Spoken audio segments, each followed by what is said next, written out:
هدي جيان أحدي وذا قلان وجعل قدي إني قابح الله وبحيي سوقران وبحيي سوقران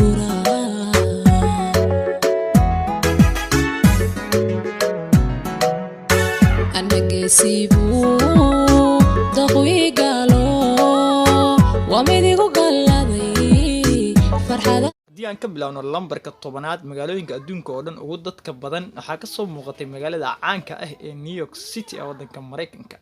magaaladan dadka ku nool waxa lagu qiyaasaa in ka badan 20 milyan oo qof.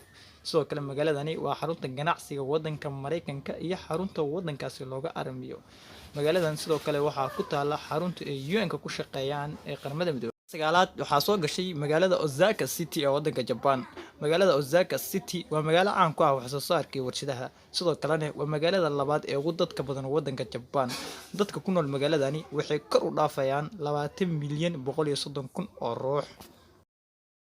maalinta sideedaad waxaa ka soo muuqatay magaalada caanka ee Beijing City ee wadanka China.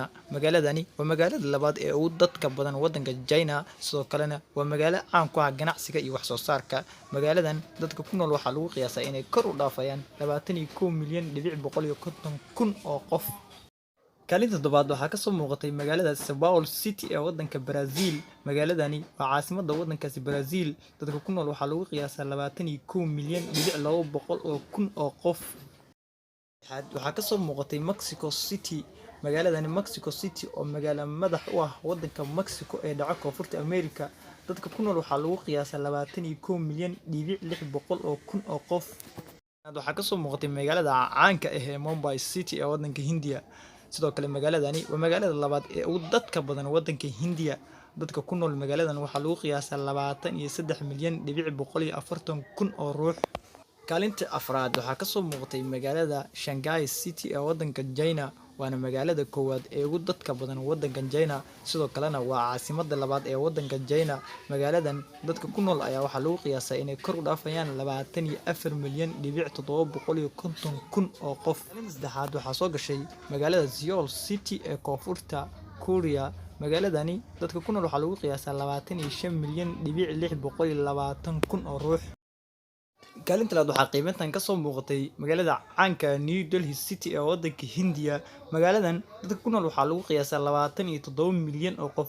waana magaalada ugu dadka badan wadanka Hindiya iyo magaalada labaad ee adduunka oo dhan ugu dadka badan. kaalinta koowaad waxaa qiimaynta ka soo muuqatay magaalada caanka ah ee Tokyo City ee wadanka Japan. magaaladan waxaa lagu qiyaasaa dadka ku nool in ay kor u dhaafayaan 37 milyan 300 kun oo qof. waana magaalada koowaad ee adduunka ugu dadka badan.